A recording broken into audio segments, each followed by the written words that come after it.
Hi எல்லாருக்கும் வணக்கம். எப்படி இருக்கீங்க? நல்லா இருக்கீங்களா? இன்றைக்கி என்ன ரெசிபி செஞ்சுருக்கோம் அப்படின்னா, ஒரு துவையல் தான் பண்ணியிருக்கோம். அதுவும் பார்த்திங்கன்னா கருவேப்பிலை பூண்டு வச்சு ஒரு துவையல் பண்ணியிருக்கோம். இந்த பூண்டு கருவேப்பிலையும் எவ்வளோ நல்லதுன்னு நான் சொல்லவே தேவையில்லை. இது எல்லாருக்கும் தெரிஞ்சது தான். இதை நம்ம குழம்புலையோ பொரியல்லையோ எப்படி சேர்த்தாலுமே கருவேப்பிலையெல்லாம் ஒதுக்கி வச்சுட்டு தான் சாப்பிட்றோம், பெரியவங்களாக இருந்தால் கூட. அதே பூண்டும் பார்த்திங்கன்னா நிறைய பேருக்கு இது குழம்புல போடும்போது இது பிடிக்கிறதில்ல.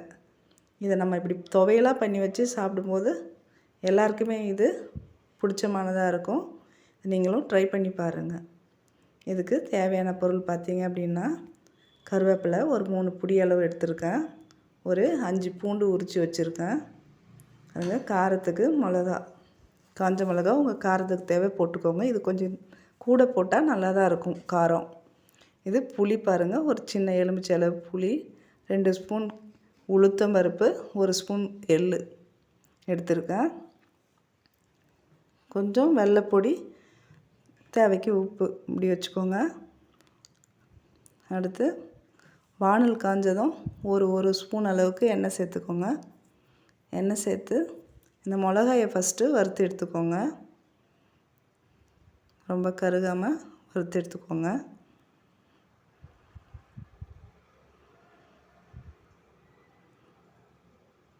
இது புளி, நம்ம பூண்டு, கருவேப்பிலை இதெல்லாம் சேரும்போது கொஞ்சம் காரத்தை கம்மி பண்ணிவிடும். நம்ம எவ்வளோ சேர்த்தாலும் உங்களுக்கு காரம் அதிகம் தேவைப்பட்டதுன்னா இன்னும் 2 மிளகா சேர்த்து கூட நீங்கள் வறுத்து எடுத்துக்கலாம். பாருங்க, புளி ஒரு சின்ன எலுமிச்சை அளவு இருந்தால் போதும். புளியில் இருக்கிற அந்த காம்பெல்லாம் எடுத்துட்டு இந்த மாதிரி தனித்தனியாக இருக்கிற மாதிரி வறுத்து எடுத்துக்கோங்க. அந்த ஈரம் புளியில் இருக்கிற ஈரம் போகிற அளவுக்கு வறுத்து எடுத்துக்கோங்க. ஏன்னா இது ஸ்டோர் பண்ணி வைக்கிறோன்றதுனால வீணாகாமல் இருக்கும், ஈரப்பதம் இல்லாமல் இருந்தால். இந்த மாதிரி வறுத்து எடுத்துருங்க. அடுத்து அதே வானலில் இந்த உளுத்தம் பருப்பும் எள்ளும் போட்டு செவக்கிற அளவுக்கு வறுத்து எடுத்துக்கோங்க. அந்த எள்ளு வெடித்தாலே போதும், நீங்கள் எடுத்துடலாம். இது கூட 1 ஸ்பூன் கொள்ளு இருந்தால் கூட சேர்த்துக்கலாம், இன்னும் நல்ல வாசனையாக இருக்கும். என்கிட்ட கொள்ளு இல்லை, அதனால் எள்ளும் உளுத்தம் பருப்பு மட்டும் சேர்த்துருக்கேன்.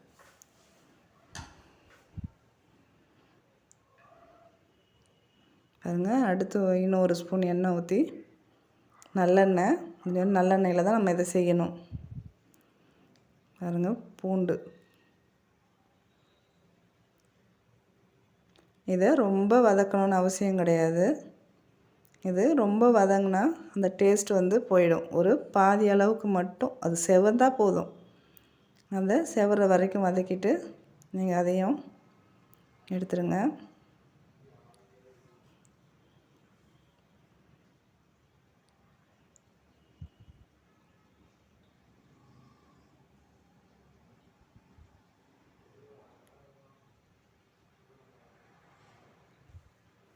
அடுத்து பார்த்திங்கன்னா கருவேப்பிலையும் நம்ம சேர்த்துக்கலாம்.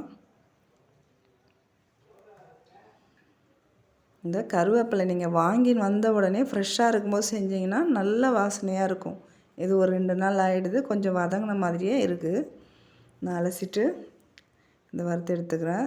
இது பார்த்திங்கன்னா சும்மா அந்த பச்சை வாசனை லைட்டாக ஒரு பாதி அளவுக்கு வதங்குற மட்டும் எடுத்துக்கோங்க. ரொம்ப வதக்க வேணாம்.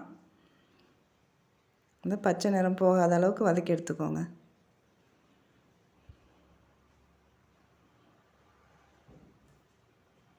இது எல்லாமே நல்லா ஆறட்டும் அப்படின்ட்டு நீங்கள் அதுக்கப்புறம் அரைச்சி எடுத்துக்கலாம். தேவையான அளவுக்கு உப்பு சேர்த்துக்கோங்க. பாருங்க, இந்த உப்பு சேர்க்குற அளவுக்கு வெல்லமும் இதே அளவுக்கு சேர்த்துக்கோங்க.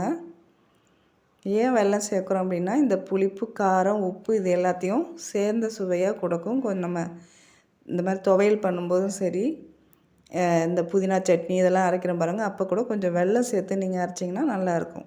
பாருங்கள், தண்ணியே சேர்க்காம இதை அரைக்கணும். நல்லா கெட்டியாக விழுது மாதிரி இருக்கும். நல்லா பாருங்கள், மறுபடியும் ஒரு 50 கிராம் நல்லெண்ணெய் அளவுக்கு ஊற்றிக்கோங்க. சேர்த்து கடுகு, உளுத்தம் பருப்பு போட்டு பொரிஞ்சு வரட்டும். இதில் உங்களுக்கு பிடிச்சா கொஞ்சம் ஜீரகம் கூட சேர்த்துக்கலாம். வெடித்து வந்ததும் இந்த விழுதை அதில் சேர்த்துக்கோங்க. திரும்பவும் சொல்கிறேன், கொஞ்சம் தண்ணி கூட அதில் சேர்க்காமல் நீங்கள் அரைச்சி எடுத்திங்கன்னா ரொம்ப நாள் வரைக்கும் கெடாது. பாருங்கள் எவ்வளோ கெட்டியாக விழுது. அந்த விழுதை பாருங்கள், எண்ணெய் கூட உள்ளே சீக்கிரம் சேராது. நல்லா கிளறி விடுங்க. எண்ணெய் அதில் நல்லா கலந்து வர மாதிரி நல்லா கலக்கி விடுங்க. அடுப்பை இப்போ சிம்மில் வச்சுக்கோங்க. இது கலக்கிற வரைக்கும் ஹையில் இருக்கட்டும், அதுக்கப்புறம் சிம்மில் ஆக்கிக்கோங்க. நல்லா ஒரு நிமிஷத்துக்கு ஒரு நிமிஷம் நீங்கள் கிளறி விட்டுனே இருக்கணும், இல்லைன்னா அடி பிடிச்சிரும். பாருங்கள் லேகியம் மாதிரி இருக்குது பாருங்கள், நல்லா கெட்டியாக. நல்லா ட்ரை ஆன அப்புறம் சிம்மில் இருக்கட்டும். அந்த எண்ணெய் பிரிஞ்சு வரும் பாருங்கள், அந்த அளவுக்கு இந்த பக்குவத்தில் நீங்கள் எடுக்கணும். நல்லா ட்ரை ஆகிருக்கும், கொஞ்சம் இருக்கிற தண்ணி கூட அதில் இருக்கிறது. நல்லா இந்த மாதிரி கிளறி விட்டுட்டே இருங்க.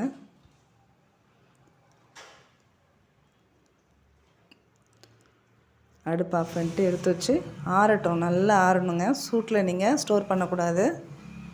முடிஞ்ச வரைக்கும் நீங்கள் ஃப்ரிட்ஜிலலாம் வச்சு சாப்பிடாம இந்த மாதிரி நான் கண்ணாடி பாட்டில், இந்த மாதிரி கண்ணாடி பாட்டிலில் தான் ஸ்டோர் பண்ணி வைப்பேன். ஊறுகாயாக இருந்தாலும் துவையலாக இருந்தாலும் இந்த மாதிரி பொடி வகைங்க இது எல்லாமே பார்த்தீங்க அப்படின்னா இந்த மாதிரி கண்ணாடி பாட்டிலில் தான் நான் ஸ்டோர் பண்ணி வைப்பேன். முடிஞ்ச வரைக்கும் நீங்கள் ஃப்ரிட்ஜில் வச்சு யூஸ் பண்ணாமல் இந்த மாதிரி நீங்கள் பாட்டிலில் வச்சு வெளியிலேயே நம்ம கிச்சன் ஷெல்ஃப்லேயே வச்சு யூஸ் பண்ணலாம். இந்த ஊறுகாய் இந்த துவையல் பார்த்திங்கன்னா 2 வாரம் வரைக்கும் கூட கெடாமவே இருக்கும். நம்ம கையால் யூஸ் பண்ணாமல் ஸ்பூனால் யூஸ் பண்ணணும். பாருங்கள், இந்த துவையல் உங்களுக்கு பிடிச்சிருந்தா நீங்களும் ட்ரை பண்ணி பாருங்கள். இது சாதம், டிஃபன், சப்பாத்தி எல்லாத்துக்குமே நம்ம இதை சேர்த்துக்கலாம். ரொம்ப டேஸ்ட்டாக இருக்கும். இந்த வீடியோ பிடிச்சிருந்தா லைக் பண்ணுங்கள், ஷேர் பண்ணுங்கள், கமெண்ட் பண்ணுங்கள். மறக்காமல் சப்ஸ்கிரைப் பண்ணுங்கள்.